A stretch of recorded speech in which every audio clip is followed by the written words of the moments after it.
지난 시간에는 바울이 더베에 가서 많은 사람을 제자로 삼았다고 말씀을 드렸습니다. 우리가 신앙생활을 하면서 교회 오래 다니면서도 무리로 다닐 수 있어요. 또는 팬으로 다닐 수도 있습니다. 하지만은 여러분 이왕이면은 제자가 되어야 합니다. 제자가 될 때 진정한 그리스도인의 모습이 될 수 있다고 하는 것입니다. 바울은 더베에서는 비교적 평안한 큰 어려움이 없는 사역을 했습니다. 그렇기 때문에 그가 많은 제자들을 삼을 수 있었죠. 그러나 여러분 몸은 엉망진창이었죠. 돌에 맞아 죽을 정도가 되었는데 죽었었는데요. 몸이 얼마나 성하겠습니까? 근데 그의 마음속에 인간의 욕망으로는 내 고향, 나의 살던 고향은 꽃피는 산골, 다소가 가깝기 때문에 다소에서 다시 이전에 자기를 파송했던 그 안디옥으로 갈 수도 있었지만 그는 어떻게 했다고 그랬어요? 다시 돌아갔다고 그랬어요. 그가 돌아가려고 하는 것은 어디였어요? 그에게 돌로 쳐 죽였었던 루스드라, 이고니온, 또 피시디아 안디옥이라고 그랬습니다. 왜 가고 싶지 않은데 가려고 했을까요? 사명이 가게 한 겁니다. 사명이. 내가 가서 그들을 돌봐줘야지. 여러분 우리가 이럴 때가 있어요. 남편이 믿고 아내가 믿고 자식 새끼들이 믿으면 집에 들어가고 싶지가 않아. 또 직장에 까탈 부리는 인간이 있으면 일터로 가고 싶지가 않아요. 그런데 어떻게 해야 돼요? 돌아가야 됩니다. 왜 돌아갑니까? 사명 때문에. 여러분의 가정으로 일터로 꼴보기 싫은 사람이 있는 그곳으로 지난 한 주간 무사히 돌아가셨습니까?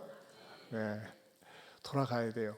우리는 본능에 의해서 사는 사람이 아니라 사명 때문에 내가 돌아가서 살아야 될 이유가 내가 맡은 자식 때문에, 어떤 분은요 손주 때문에 사는 분도 있어요. 잘하시는 거예요. 내가 삶으로 말미암아 무너져가는 내 가정이 살아날 수 있기 때문입니다. 자, 오늘은요 바울이 돌아가서 어떤 사역을 했습니까? 오늘은 마음을 굳게 하기란 제목으로 사도행전 강의 271번째가 되겠습니다. 자, 바울이 돌아갔어요. 돌아가서 자 21절에 보면 복음을 그 성에서 전하여 많은 사람을 제자로 삼고 루스드라와 이고니온과 안디옥으로 돌아갔어요. 돌아가서 뭐 했어요? 22절에 제자들의 마음을 굳게 하여 그랬어요. 거기다 줄을 주세요. 마음을 굳게 하여. 마음을 굳게 했다 그랬어요. 오늘 첫 번째 여러분에게 전하고자 하는 메시지는 뭐냐? 마음을 굳게 해야 한다는 것입니다. 여러분 우리 주변에는요 마음이 심약한 사람들이 많이 있어요. 마음이 무너질 듯한 사람들이 있어요. 그렇죠? 이미 무너져 있는 사람도 있습니다. 어느 때 그럴까요? 너무나 갑작스러운 충격적인 일을 당했을 때, 자기가 생각했던 기대치가 무너졌을 때 마음이 무너지네. 소위 그런 말 하지 않습니까? 억장이 무너지는 것과 같다. 그런 일을 당할 수 있다는 것입니다. 왜 그럴 수밖에 없느냐? 분명히 바울이 복음을 루스드라, 이고니온, 안디옥의 복음을 전해서 여러 사람이, 많은 사람들이 믿었었는데 그들이 본 마지막 모습은 어땠습니까? 바울이 돌에 맞아 죽은 거예요. 그리고 시체가 돼서 끌려나갔습니다. 그러니 여러분 복음은 좋지만, 예수는 좋지만 마음속에 뭐가 있어요? 불안한 마음이 있어요. 그러면서 이런 마음이 그들의 마음속에 자리 잡고 있지 않았을까 싶어요. 산 못되네. 세 가지 못되네. 뭐냐? 아이고 예수 열심히 믿을 거 못되네. 믿다가 저런 꼴 당하잖아요. 아이고 끝까지 믿을 거 못되네. 또 전도할 거 못되네. 이런 불안한 마음이 이 제자들에게, 먼저 믿은 사람들에게 얼마든지 있을 수 있다는 것입니다. 근데 그런 사람들에게 바울이 짠 나타나가지고 나 죽지 않았어. 내 몸뚱아리는 비록 연약하지만 아니야, 나는 죽지 않았고 그들에게 나타나서 내가 전해주고 싶은 메시지가 있어 하면서 그들에게 보여주면서 용기와 힘을 일으켜줬다는 것입니다. 여러분 의외로요 우리 주변에 심약한 사람들이 있어요. 의기소침하고 살 의욕을 잃고 뭐 이런 사람들이요, 이런 것들이 누적되다 보면 우울증이 되고 조증이 되고 공황장애가 되고 사람 만나는 거 대인기피증이 되는 거 아니겠습니까? 그러나 복음을 듣고 은혜 받은 저와 여러분들이 딱 앞에 섬으로 말미암아 여러분을 보는 순간 용기를 얻을 수 있기를 축원합니다. 나를 보는 게 힘을 얻는 거예요. 전에 저도 굉장한 핍박과 어려움을 겪을 때 많은 분들이 그랬대요. 저러다가 목사님 떠나는 것 아닌가, 그런 생각을 가진 분들이 여러 분 있었어요. 저는 그래서 저는 안 떠납니다. 전 익산에 뼈를 묻을 겁니다 하면서 제가 꿋꿋이 변함없이 말씀의 자리에, 복음의 자리에 서 있는 것 그 자체로 많은 분들이 용기와 힘을 얻었다는 그런 얘기를 들은 적이 있습니다. 사랑하는 성도 여러분, 저도 그렇고 여러분도 그렇고 우리의 존재 자체가 심약하고 마음이 병이 들었고 일어설 용기가 없는 사람들이 여러분을 보는 순간 다시 한번 삶에 대한 의욕을 가질 수 있는 여러분 자신이 희망이길 축원합니다. 우리 앞에 분에게 이렇게 한번 용기를 줄까요? 권사님, 집사님, 성도님이 희망입니다. 그렇죠? 희망이에요. 얼마나 좋습니까? 우리가 바울과 같은 똑같은 처지에 있지는 않아요. 그러나 제가 성경을 묵상하면서 그리스도인들이 어느 때 마음이 흔들릴까를 이렇게 묵상을 해봤어요. 어느 때 우리들의 마음이 흔들리고 요동을 치고 해찰을 할까? 첫째는요, 방심할 때 그렇습니다. 방심이라는 게 뭡니까? 긴장이 풀려 마음을 다 잡지 않고 놓아버릴 때입니다. 여러분, 우리 그리스도인들은요, 항상 건강한 긴장감이 있어야 돼요. 건강한 긴장. 그렇죠? 해찰을 하거나 방심을 하게 되면 반드시 유혹에 넘어지거나 시험에 들 여지가 많다는 것입니다. 특별히요, 마귀는 항상 우리의 틈새를 녹입니다. 틈새. 그래서 성경 에베소서 4장 17절에 이렇게 경고하고 있습니다. 같이 한번 읽어보겠습니다. 같이 봅니다. 마귀에게 틈을 주지 말라. 네, 마귀에게 틈을 주지 말라고 그랬어요. 마귀에게 허점을 보이지 말라는 겁니다. 여러분, 마귀는요, 우리의 마음속에 빈 마음, 허점, 그런 구멍을 보기를 원해요. 그러면서 그걸 쏙 들어와 가지고서 우리로 하여금 낙심하게 하거나 유혹에 빠지게 하거나 실족하게 하는 게 마귀의 전술 전략이라고 하는 것입니다. 특별히 교회를 어느 정도 다니신 분들 가운데서 이 세상을 사랑하고 세상을 좋아하다 보면요, 마귀가 그 마음속에 쏙 들어와서 굉장히 위험한 상태에 빠뜨리고 심지어는 그렇게 귀하게 여겼던 신앙마저도 놓게 만들 수 있다는 것입니다. 그 대표적인 교인이 있습니다. 누굴까요? 에서 교인입니다. 에서는 모태신앙입니다. 근데 에서는 자라나면서 그 아버지 덕분에 믿음의 부요함과 물질의 풍요함을 많이 누리며 살았습니다. 아버지 이삭은 목축 사업을 했습니다. 할아버지 때부터 목축업을 했었는데 에서는 무엇을 하면서 지내느냐? 많은 시간을 사냥질하면서 살았어요. 사냥이 취미고 사냥이 삶이었어요. 그리고 늘 사냥하느라고 바쁘고 세상 친구들하고 어울려 다니면서 노느라고 바쁘게 살았습니다. 어느 날도 사냥을 갔다가 들어오는데 말이죠, 막 냄새가 너무너무 향긋한 냄새가 나요. 뭐냐? 팥죽 냄새가 나는 거예요. 그래서 팥죽이 먹고 싶어가지고 부엌에 들어서 엄마, 나 이사 왔어요, 팥죽 좀 주세요 하는데 부엌에 엄마가 있는 게 아니라 누가 있어요? 야곱이 있어요. 너 웬일이냐? 엄마가 나한테 오늘은 팥죽 끓이라고 나한테 맡겨가지고 있는 거야. 형이 부엌까지 웬일이야? 야, 내가 사냥하고 돌아다니다가 너무너무 배고픈데 그 구수한 팥죽 한 그릇 주라. 형, 공짜 어딨어? 야, 이 자식아, 치사하게 형제끼리 팥죽 한 그릇에 뭘 받으려고 하느냐? 난 원래 좀 치사하거든. 그래요, 뭐 어떡하랴? 형 말이야, 형 우습지 않게 생각하는 것 같은데 그 장다 나한테 팔아라. 이 자식이 정말 나쁜 놈이네. 장자 명분을 팔라고 그러네. 아니야, 나는 그 장자가 필요해. 배고프면 싫으면 가고.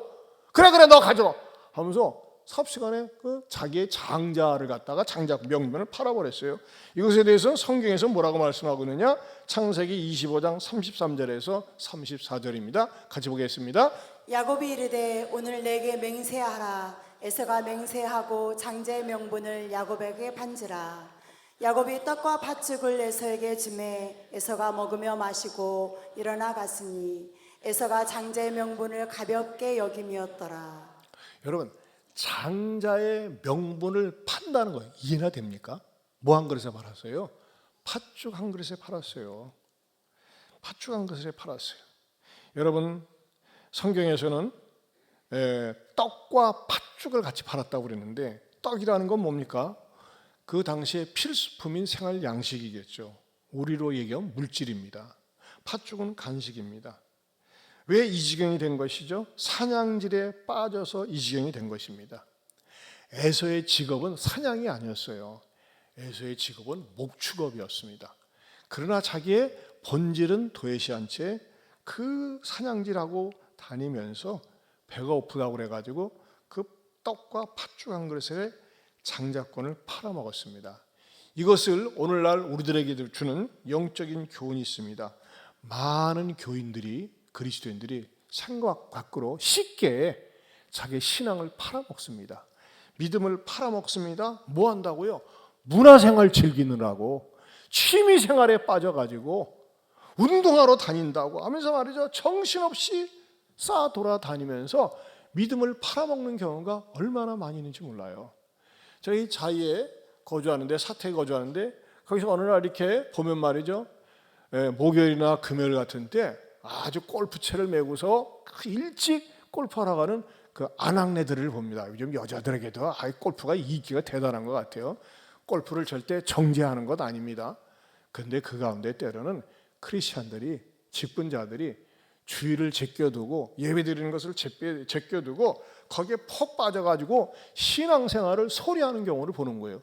그러면서 믿음이 추락하는 겁니다. 우리 교회도 어느 집사님이, 지난번에 제자 훈련했던 집사님이 아주 축구광이었어요. 축구광. 그래가지고요, 축구를 얼마나 열심히 하는지 그 축구 모임에서 감독으로 인정을 받아가지고 자기 말 한마디면 모든 것이 다 됐대요. 그래가지고 예배 시간에도 앉아가지고 항상 공이 왔다 갔다 해요. 사람 머리통도 말이죠, 공으로 보이는 거야. 그냥 완전히 축구에 미쳐가지고 그냥 예배 드리는 것도 형식적이고 항상 축구.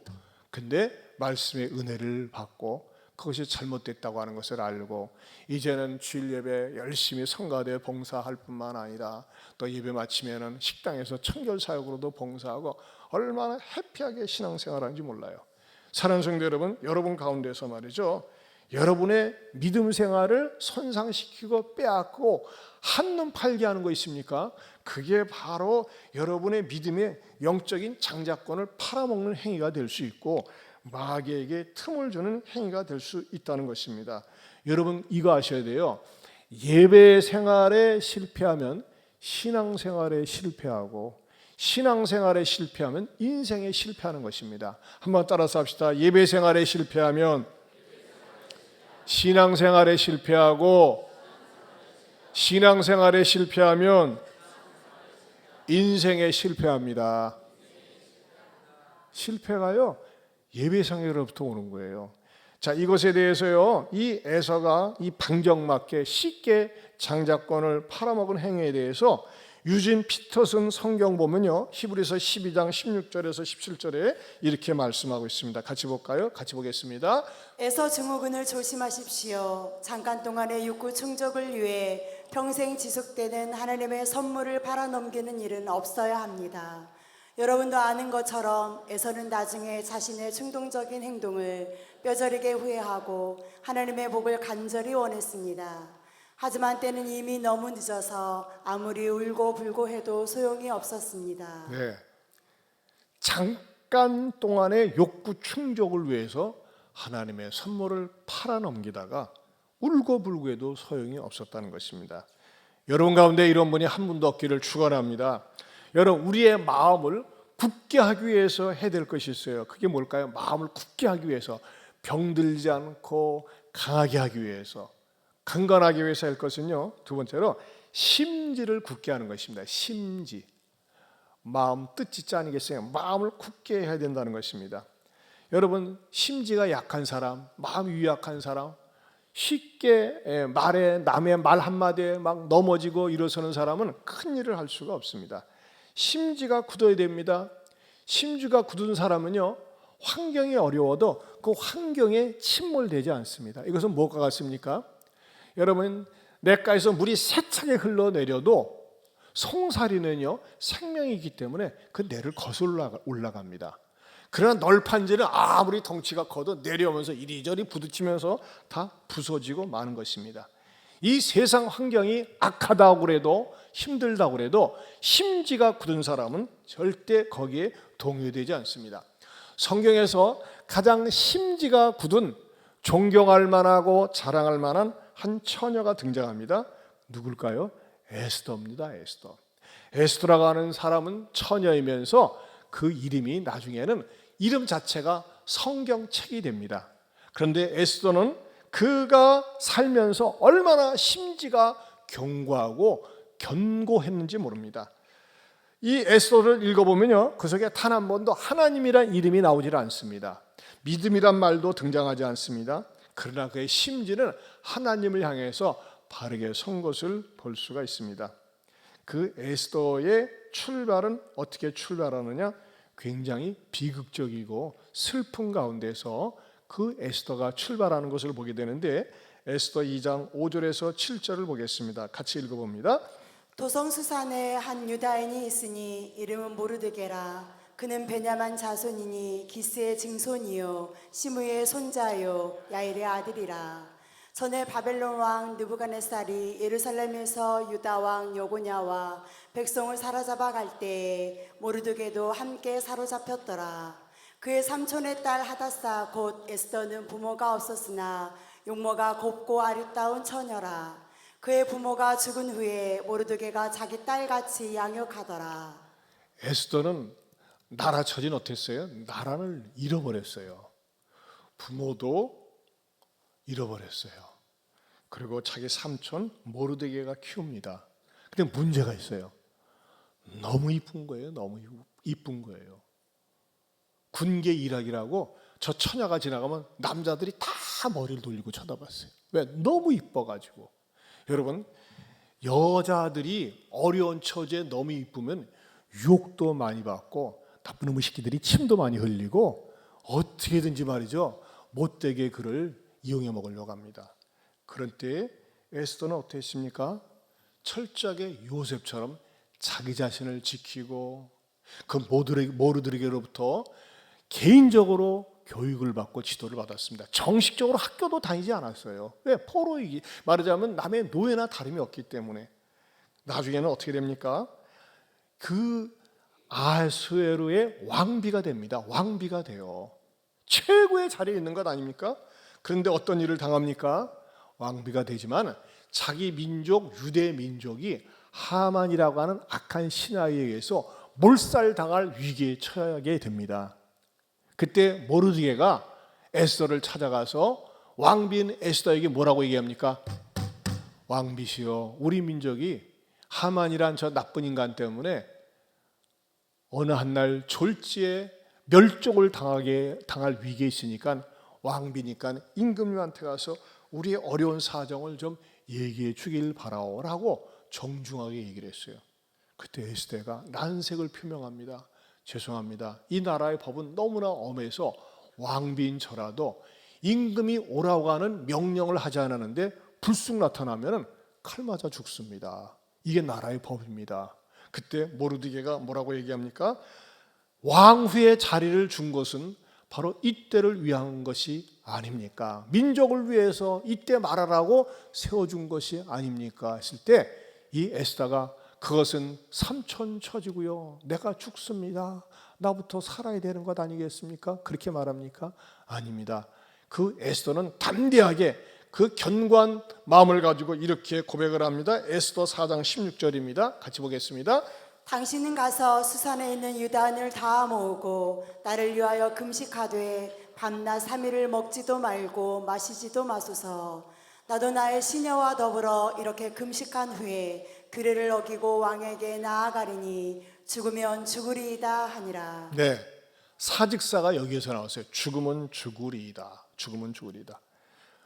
그 3일 동안 금식을 하는데 밥을 안 먹는 것뿐만 아니라 물도 마시지 않았어요. 원래 금식할 때는 물을 마셔야 되거든요.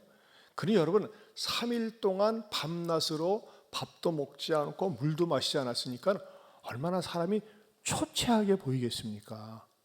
그 다음에 왕의 어전에 나갔어요.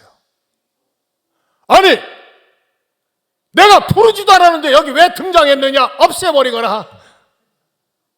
그렇게 얘기하지 않았어요. 보는 순간 지금까지 자기가 본 여인 가운데 너무너무 아름답게 보였다고 그랬어요. 왕비여, 여기 웬일이십니까? 이리 오시지요 하면서 말이죠, 정중하게 맞이하면서 그 다음부터 그 스토리가, 기가 막힌 스토리가 있는데 집에 가셔서 나머지는 꼭 에스더를 읽어보시기 바랍니다. 너무너무 재밌어요. 여기서 발견할 수 있는 진리는 뭡니까? 에스더는 어린 처녀 시절부터 왕비가 될 때까지 일편단심 하나님 중심의 굳은 마음, 그 심지가 굳었다고 하는 것입니다. 사랑하는 성도 여러분, 저는요, 우리가 지금 어려운 시대에 살고 있는데 주님께서 이렇게 말씀하셨어요. 말세에 믿는 자를 보겠느냐. 우리는요, 우리 주변이 어려우면, 사는 것이 어려우면 믿음이 흔들흔들돼요. 그리고 불안하게 삽니다. 초조하게 삽니다. 가정이, 직장이, 나라가, 경제가 어렵다는 말을 들을 때 불안과 초조 속에서 삽니다. 여러분, 세계 역사의 주권은 우리 하나님이 쥐고 계심을 믿으시길 바랍니다. 그렇기 때문에 우리는 어떻게 해야 돼요? 세상 바라보지 말고 세상 뉴스를 우리가 참고는 하지만은 그것 때문에 우리가 흔들리지 말고 우리는 더욱더 우리 하나님께 믿음의 심지를 굳게 내리시기를 축원합니다. 그래서 이사야 26장 3절에 이렇게 말씀하고 있어요. 같이 보겠습니다. 시작. 주께서 심지가 견고한 자를 평강하고 평강하도록 지키시리니 이는 그가 주를 신뢰함이니이다. 심지가 견고한 자라고 그랬어요. 심지가 견고한 자를 무엇으로 지킨다고 그래요? 평강으로 지켜주세요. 여러분, 사람이 왜 못 사는 거죠? 불안해서 못 사는 거예요. 염려, 의심, 근심, 걱정, 불안, 초조 이런 것 때문에 못 사는 건데 하나님은 평강을 주신다고 그랬어요. 우리 하나님께서 여러분에게 평강 주시기를 축원합니다. 누구에게요? 주님께 신뢰를 두는 거예요. 세상에 아무리 난리가 나고 어려워도 나는 주님을 신뢰합니다. 따라서 합시다. 나는 주님을 신뢰합니다. 이렇게 입술로 고백하고 마음으로 믿으며 나갈 때 아무리 뒤숭숭해도 내가 신뢰하는 그 주님이 나를 지켜주시리라 믿습니다. 특별히 사도 바울은 무엇을 강조하고 있습니까? 두 번째, 이 믿음에 머물러 있어야 된다는 것입니다. 여러분 보세요. 22절을 다시 보면요, 제자들의 마음을 굳게 하여 뭐하라? 이 믿음에 머물러 있으라 그랬어요. 거기다 줄을 치세요. 이 믿음이라고 했어요. 이 믿음. 이 믿음은 무슨 믿음입니까? 오직 예수 그리스도를 통해서 구원받는 믿음이요, 예수님께 뿌리를 내려야 하는 믿음이라고 하는 것입니다. 여러분, 이 믿음을 강조하기 위해서 잘못된 믿음을 소개하고 싶어요. 첫 번째는요, 쉬운 믿음주의가 있습니다. easy believism. easy believism. 이게 무슨 말이냐면요, 입만 살아있는 거예요. 나 하나님 믿죠. 하나님 도와주신 거죠. 하나님 함께 하시죠 하는데 실제 마음으로는 믿지 않아요. 이런 사람들이 얼마나 많이 있는지 모릅니다. 입술로는 나불나불 대면서 하나님 은혜죠, 하나님 덕분이죠 하면서도 말이죠, 진정한 회개도 없고 헌신도 없고 변화도 없는 사람, 이게 쉬운 믿음주의예요. 이런 가짜 믿음이 얼마나 많이 있는지 몰라요. 나더러 주여 주여 하는 자마다 다 천국에 들어가지 못한다고 그랬어요. 여러분 한번 점검해 보셔야 돼요. 나는 이런 가짜 믿음, 쉬운 믿음주의에 빠져 있지는 않는가. 두 번째는요, 율법주의입니다. 리걸리즘. 율법주의를 버려야 된다는 것입니다. 율법주의는 나름대로 말이죠, 하나님을 믿는다고 하는데 하나님 얘기를 하면서 자신의 영광에 관심이 있어요. 자신의 축복에 관심이 있습니다. 그리고 자기가 행하는 그 행위 때문에 다른 사람들을 쉽게 정죄하고 비판한다는 것입니다. 세 번째는요, 많은 교인들이 빠지는 건데 기복주의입니다. Health and Wealth Gospel입니다. 기복주의. 기복주의자들은요, 하나님을 믿고 의지한다고 하면서 오직 세속적인 성공과 번영과 안락에만 관심이 있다는 것입니다. 하나님을 찾고 하나님의 앞에 은혜를 받습니다. 감격도 합니다. 눈물도 흘립니다. 그러나 원하는 것은요, 내 소원, 내 욕구가 충족되는 것에 관심이 있다는 것입니다. 오직 눈에 보이는 축복에만 관심이 있습니다. 이 사람의 삶 속에는 내가 말하고 행동하는 것이 혹시 하나님의 영광을 가리는 것은 아닌가? 다른 사람에게 해를 끼치는 것은 아닌가? 내가 덕스럽게 살고 있는가? 이런 부분에는 관심이 없고 오직 세속적인 성공과 세속적으로 잘 되는 것에만 관심이 있는 것, 이게 기복주의예요. 그러면 우리는 어떤 신앙을 가져야 됩니까? 성경적 복음주의입니다. 소위 비블리컬 가스플입니다. 비블리컬 가스플. 이 성경적 복음주의는 무엇일까요? 철저하게 십자가에서 자신이 죽고, 그리고 내가 사는 것은 내 안에서 부활하신 예수 그리스도가 사는 것입니다. 이 사람의 마음속에는요, 항상 예수님을 염두에 두고 삽니다. 제가 지난 주간에 최형만이라는 사람을 다시금 알게 되었어요. 최형만, 개그맨 최형만 아시죠? 머리 훌라당 벗어져 가지고 아주 성대모사를 잘하는 그 재미있는, 진짜 말을 잘합니다. 아시는 분은 끄떡끄떡하고 모르는 분들은 전혀 모른다고 이렇게 해보세요. 아무튼 최형만이라고 우리 집사님이 또 친절하게 소개해 주신, 진짜 이 사람이 막 얘기를 하면요, 얼마나 말을 잘하는지 몰라요. 근데 이 사람 어머니가, 형만아, 세상적인 성공이 아니란다. 유명해지는 것이 성공이 아니야. 너 예수 제대로 믿어야 돼. 하는데 관심을 갖지 않았어요. 어머니나 잘 믿으세요. 나 어머니가 기도해 주면 좋아요. 그런 사람들 있죠. 근데 이제 지가 개그맨하고 이것저것 하면서 돈도 많이 벌어가지고 사업을 하다가 사기를 당해가지고 10억을 날려버렸어. 10억 날리고, 또 뇌종양이 찾아오고, 그리고 한쪽 귀가 들리지 않는 그런 질병으로 매를 맞았습니다. 매를 맞고 어머니가 돌아가시면서, 형만아, 내가 제대로 하나님의 사람 되었으면 좋겠다, 하나님의 제자로 살면 좋겠다라는 어머니의 그 유언을 마음속에 간직하면서 회개하고 신학을 시작합니다. 신학을 공부하는데도 너무나 마음고생이 많아서 10년 동안 공부를 했대요. 10년 동안. 그래서 이제 목사가 됐어요. 지금은 목사예요. 목사님이세요.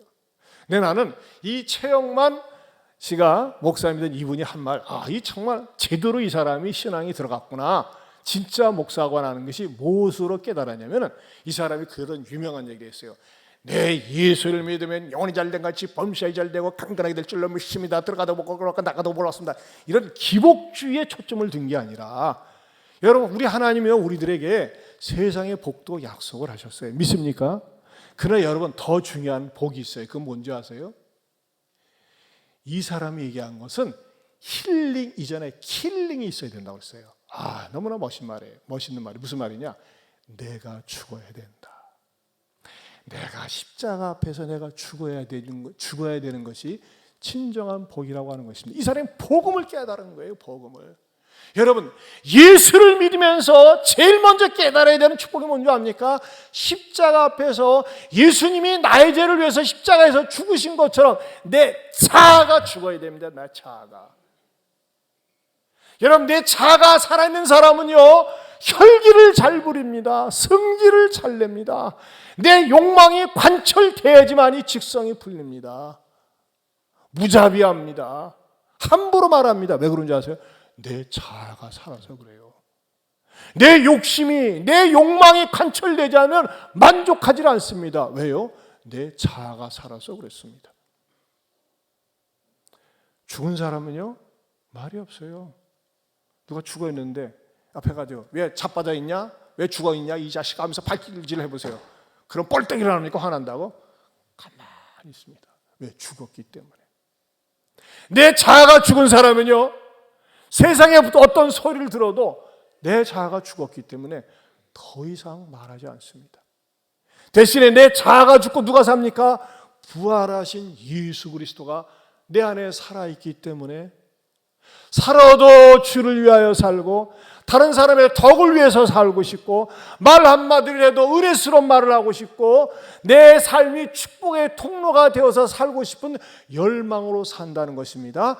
자아가 죽지 않은 사람은요, 항상 내 마음의 소원이, 내 욕망이 채워지기를 갈망하며 기도하며 그것만을 위해서 붙들고 산다는 겁니다. 여러분, 아직 멀었습니다. 자아가 살아있기 때문에. 여러분, 예수를 진짜 믿는 것은요, 제대로 믿는 것은요, 참 제자가 되는 것은 자기 죽음으로부터 옵니다. 내 자아가 죽어야 됩니다. 여러분, 자아가 죽지 않으면요, 어떤 현상이 나타날까요? 늘 불안합니다. 툭하면 원망이 튀어납니다. 늘 염려가 있습니다. 근심, 걱정이 있습니다. 그러나 내 자아가 죽고 내 안에 예수님이 살면요, 어떤 것이 많이 튀어나올까요? 감사가 튀어나오고 늘 평안하고 늘 기쁘고 사소하고 아무것도 아닌 것에도 감사할 수 있고 감사를 표현할 수 있고 기쁨이 넘칩니다. 그러나 자아가 죽지 않은 사람은요, 사소한 것에도 쉽게 화를 내고 원망하고 입술로 죄짓고 짜증냅니다. 사랑하는 성도 여러분, 그 책만 씨가 진짜 멋있는 말을 했어요. 진정한 신앙의 출발은 킬링입니다. 내 자아가 죽어야 됩니다. 사랑하는 성도 여러분, 저와 여러분도 사도 바울이 이렇게 고백하고 선언한 거 한번 같이 읽을 수 있기를 바랍니다. 갈라디아서 2장 20절입니다. 같이 읽어보겠습니다. 같이 읽어봅니다. 내가 그리스도와 함께 십자가에 못 박혔나니 그런즉 이제는 내가 사는 것이 아니요 오직 내 안에 그리스도께서 사시는 것이라. 육체 가운데 사는 것은 나를 사랑하사 나를 위하여 자기 자신을 버리신 하나님의 아들을 믿는 믿음 안에서 사는 것이라.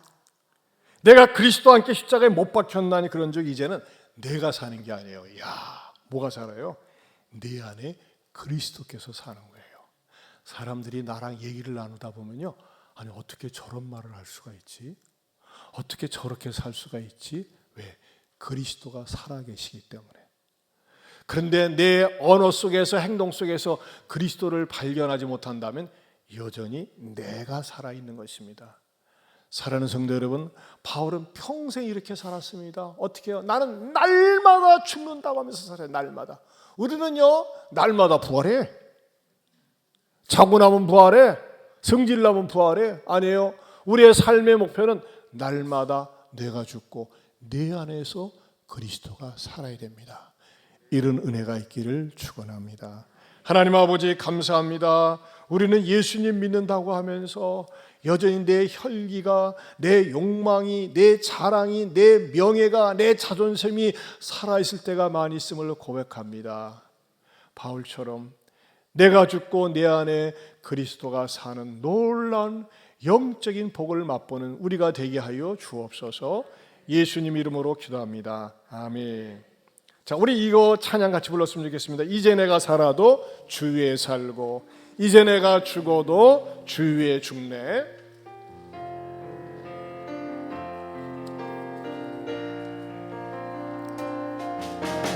이제 내가 살아도 주 위에 살고 이제 내가 죽어도 주 위에 죽네. 하늘 영광 보여주며 날오라 하네. 할렐루야 찬송하며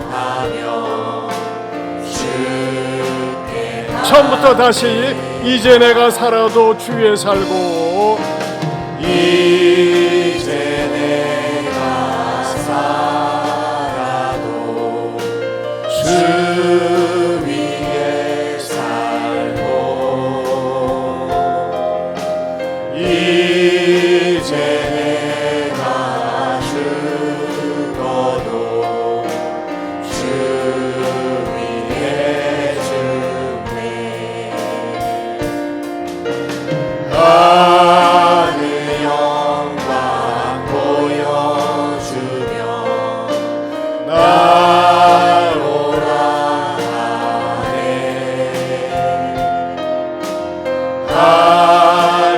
할렐루야 찬송하며 주께 합니다. 우리 일어서서 그러므로 나는 살아 죽으나 주님의 것이요 살아 죽으나 살아 죽으나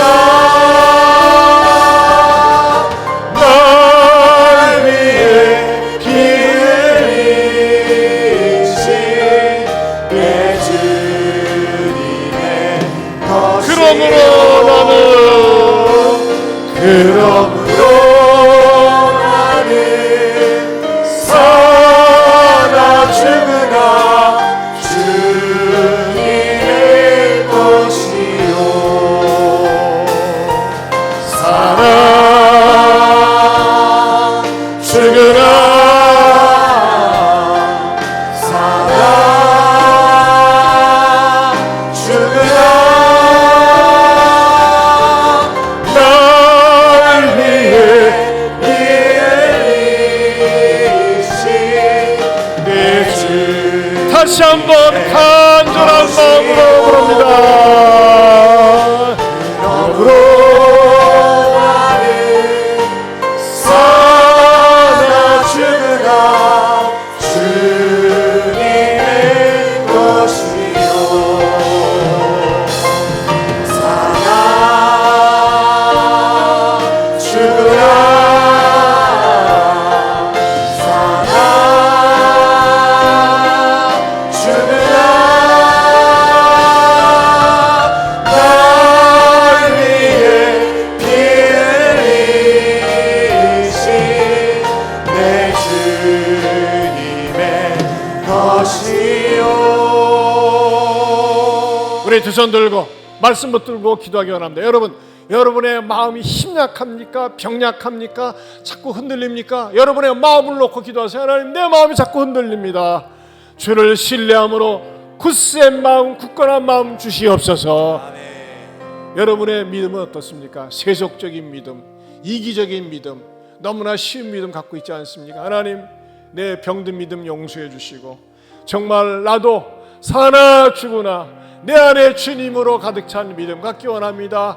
성경적인 복음주의 앞서서 하나님 앞에서 나는 죽고 주님만 살기 원합니다. 왜 마음속에 툭하면 원망, 불평, 악한 말, 더러운 말이 나옵니까? 내가 살아서 그렇습니다. 냄새나는 내가 살아서 그렇습니다. 내가 죽어야 됩니다. 주님, 내가 죽게 하시고 내 안에 주님 살게 하여 주옵소서. 아멘. 우리 주여 한번 부르고 통성으로 기도합니다. 주여!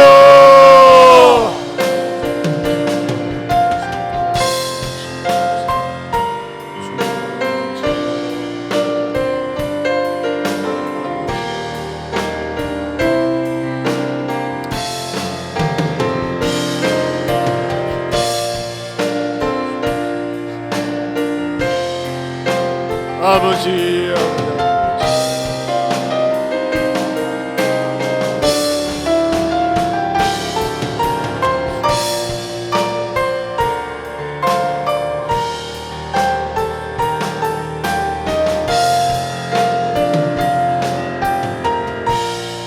하나님 아버지, 우리 가운데 마음이 연약하고 심약하고 병약해서 자꾸 삐치기 좋아하고 토라지기 좋아하고 쉽게 화내고 원망하는 그 병든 마음 없습니까?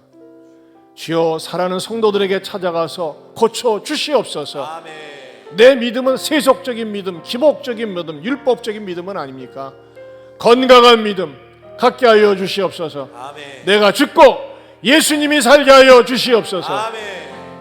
여러분 마음에 나 스스로가 아무리 생각해도 병들었다고 생각되는 분 마음에 손을 얹으세요. 늘 불안하고 늘 초조하고 의심이 생기고 원망으로 가득 차 있습니까? 남편이나 아내에게 자녀에게 부모에게 상처받아서 그걸 풀지 못하고 늘 한으로 삼고 사는 분 있습니까? 그 가슴에 손을 얹으세요. 또 여러분에게 육신의 질병이 있습니까? 그 아픈 분에 손을 얹으세요. 이 시간에 살아계신 부활하신 주님이 함께 하십니다.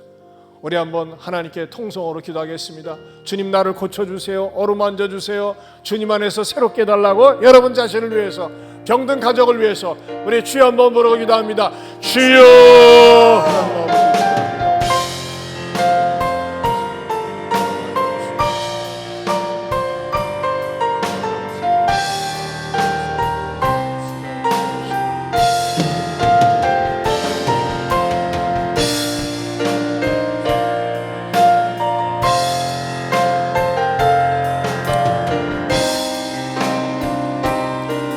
하나님 아버지, 이 시간에 마음이 아픈 분들이 있습니다. 너무 아파서 마음에 응애월이 져 있고 불면증으로 오고 한이 되고 원망으로 되고 그래서 밥 먹을 때 소화도 되지 않고 괴로워하는 분들이 있습니다. 유약한 마음이 있습니다. 주여, 주님께서 피 묻은 손으로 어루만져 주시옵소서. 예수 그리스도의 이름으로 명하노니 마음에 있는 모든 질병은 떠나갈지어다. 아멘. 상처도 회복될지어다. 아멘.